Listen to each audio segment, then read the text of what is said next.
Hello, my name's Rachel. I work as an education officer for the Marine Conservation Society. We're a UK charity fighting for the future of our ocean.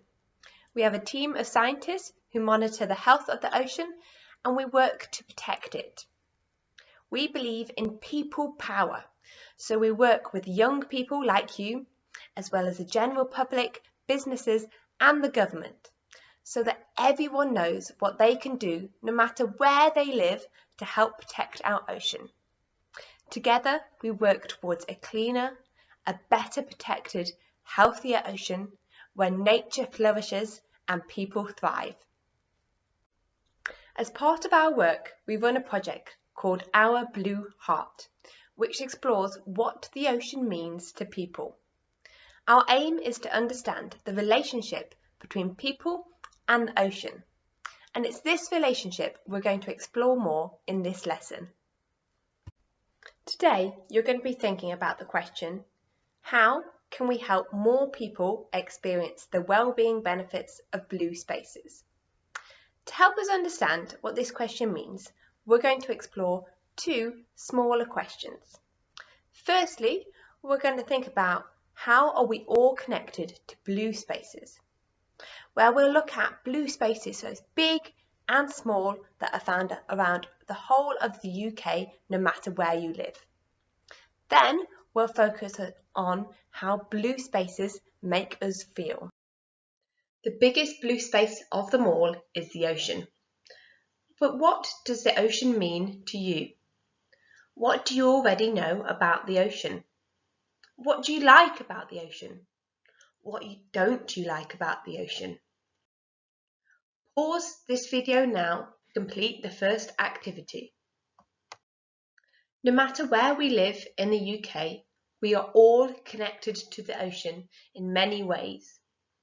Can you think of any ways in which you are connected to the ocean?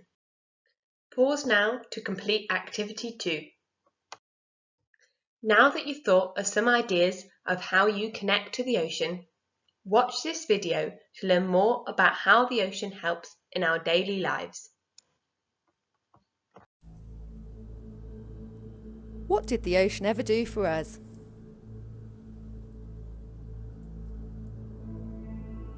We all know that the ocean's really big, but does it really make a difference to our lives? Let's think about this for a moment. Did you know that every second breath you take comes from the ocean? That's because it's full of tiny plant-like organisms called phytoplankton. These produce about 50% of the oxygen we breathe.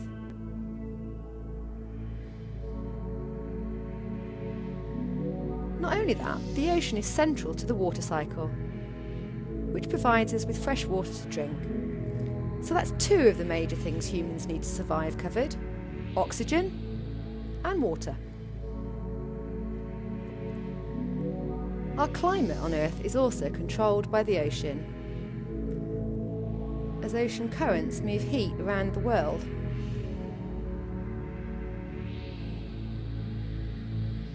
As the ocean covers 70% of the Earth, it's vital to international trade and travel.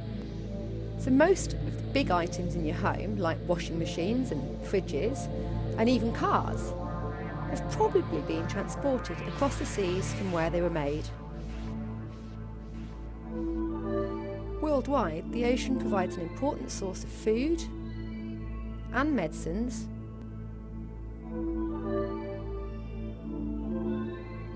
and many people make a living from the ocean too.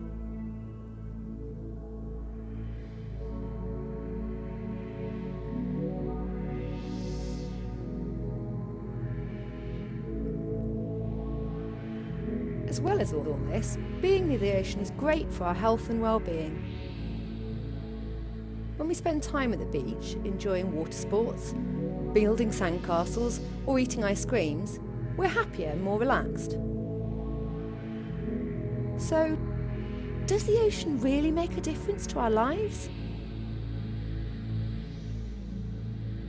The ocean is vital to us, but we're not looking after it. It's time to make a change. What will you do to make a difference?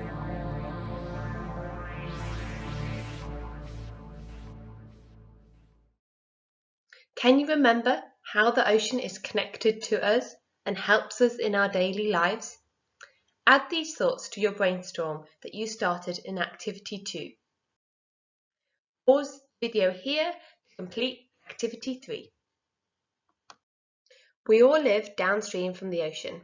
In this next activity, we're going to explore how your local area is connected to the sea by following your local river on its journey from source to sea. For this activity, you'll need access to Google Earth or another digital map. Start by locating your school on the map.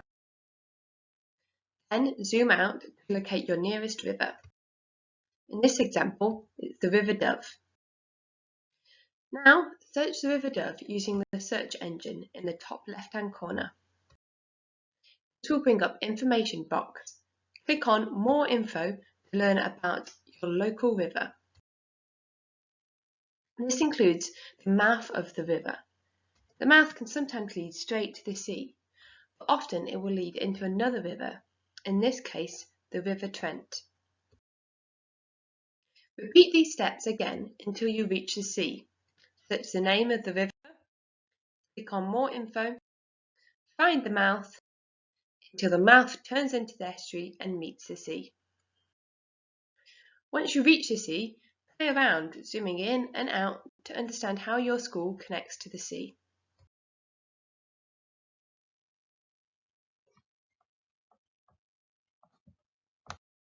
Pause the video here to complete Activity 4. Hopefully, by completing these activities, you now feel more connected to our larger blue spaces, such as local rivers and the sea. Now that you understand how you're connected to blue spaces like the ocean, we can begin to explore how these blue spaces make us feel. In the next few activities, we will connect more with blue spaces, not only by exploring big blue spaces like the ocean, but by exploring smaller blue spaces near you, like lakes, ponds, and even puddles. We'll also explore the term well-being. We're all connected to the ocean through water. Can you think of experiences you have had involving water? Try and think of day-to-day experiences, as well as memories of being near to, on, or even in the water. How do these experiences and memories make you feel? Share your thoughts and feelings with a friend. Have a go at this activity, and if you need more inspiration, there's some water-filled images on the next slide.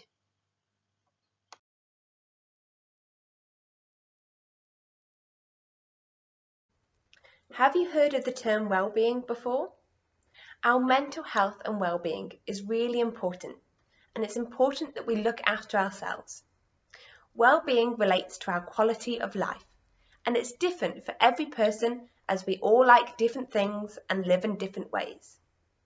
But nature has proven to help our well-being and make us feel happier and calmer. As well as parks and woodlands, many people find water and natural blue spaces help their well-being. That's why it's really important that we all have access to nature spots and natural blue spaces near to where we live. All around us are blue spaces that we can experience, from our bath to our local pond, a canal, a river, or even a lake, to the biggest blue space in the world, the ocean. Not everyone has been to the ocean or can access it, but we can all experience this huge blue space through stories, artworks, songs, and videos. We've gathered together some video footage of people spending time by the sea. All you need to do for now is to sit back and enjoy this video.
What brings people to the sea?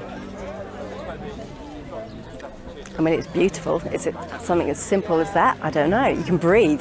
You can breathe. My dad always comes down here and falls asleep because the air is so different from where he lives.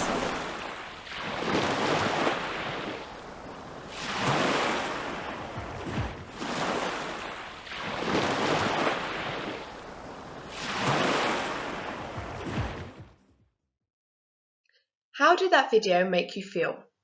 What emotions did you have when watching it? Maybe it made you happy, excited. Maybe you felt scared by the video of the sea. Or maybe you felt that you couldn't relate to it. Or maybe it even made you feel calmer. How do you feel after watching it? As a class, discuss your thoughts. Remember that we all have different opinions, so don't be scared to express feelings that might differ from other people. Pause now to complete this activity. Now we have another video for you. As part of our Blue Heart work, where we researched the connection between people and the ocean, we interviewed people up and down the UK to find out what connects them to the ocean and how they feel when by the sea.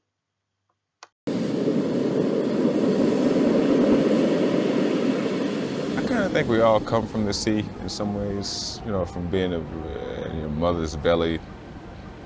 And I think the reason why it is so peaceful is because you're more in touch with the earth. It's moving with the earth instead of like a man-made type of thing, you know what I mean? Trying to find anything by it, you just need to let it flow, you know? Just really, it's more of a meditation for me to go by the sea, so that's just what I get out of it.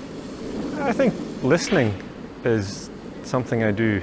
I quite like the unbridled power of the waves crashing against either the rocks or whatever it is. When you come to the sea, you're coming against something that's so much bigger than us. The sea represents the unknown and the vastness of created order. So I love coming into contact with the sea because it sort of puts my whole life into perspective in a way. It's like I'm just tiny and there's this massive thing roaring away beside me. So for me personally, it is amazingly exciting to turn a rock over in the intertidal and find a brittle star. I've seen hundreds of brittle stars, but it's still amazing, an amazing moment. It truly is. And not being quite sure what you might find. And I think it is so very natural. The sea is, even in heavily urbanised places, the sea is fundamentally a thing driven by natural process. And that's something that's rare. We don't, you know, in this country, particularly in England, there's nothing natural left. It's all man-made, really. There's no wilderness, not really. And I think re-encountering that, in essence, it is a wilderness, really. That's unbelievably important. You know, you can go to the Grand Canyon and have that experience, but you can just sit and look at the sea, and hear the sea, be in the sea, and have that kind of experience. The sense of foreboding when you're just out of your depth and you can't see what's underneath you, I think, is exactly that experience. There's something about the sea which sort of grounds you and sort of places you on the planet. It makes you feel very small. Showing people, teaching people, because it opens their eyes to wildlife, which is important to them. I got married and had a little boy this year. I just want him to be able to love the beach. He loves the bath, he loves the shower, he loves getting his head wet. And even just see him running around the beach like a little headless chicken when he's 5 or 6. One of my big things I'm really passionate about is living life in its fullness. And that doesn't mean That doesn't mean it's all peachy. It doesn't mean life is all good with no problems. And it's that way with the sea. It's variety. It's fullness, isn't it? It's full of everything. It's fullness. It's fullness. Yeah.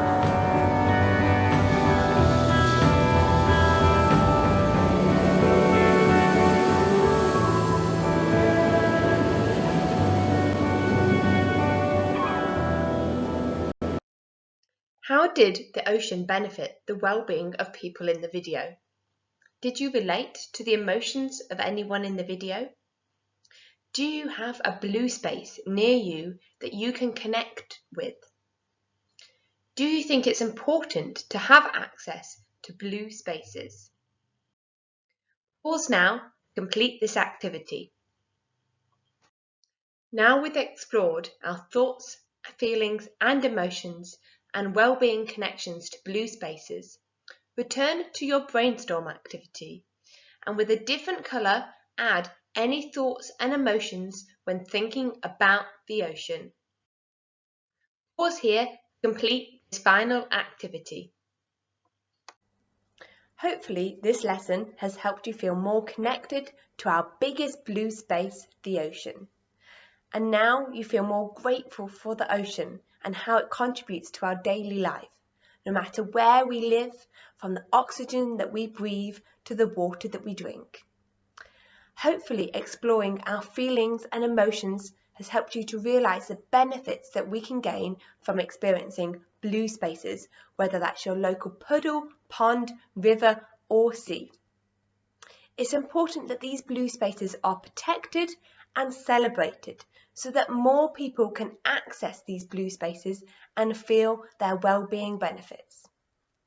I'd love for you to share what you've discovered and discussed today in this lesson to help other people to discover the well-being benefits of blue spaces too.